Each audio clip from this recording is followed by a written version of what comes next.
అని అంటున్నారు.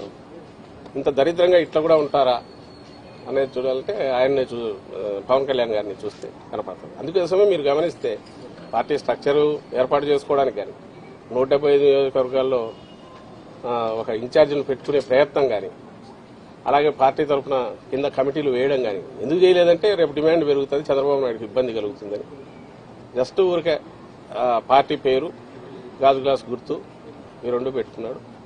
అండ్ నేను ఇంతకుముందు అన్నట్టు 100% ఓన్డ్ సబ్సిడరీ కింద చంద్రబాబు నాయుడు అందరిని డిసైడ్ చేస్తాడు. ఇక్కడ విమర్శలను అక్కడ తీసుకెళ్లొచ్చు.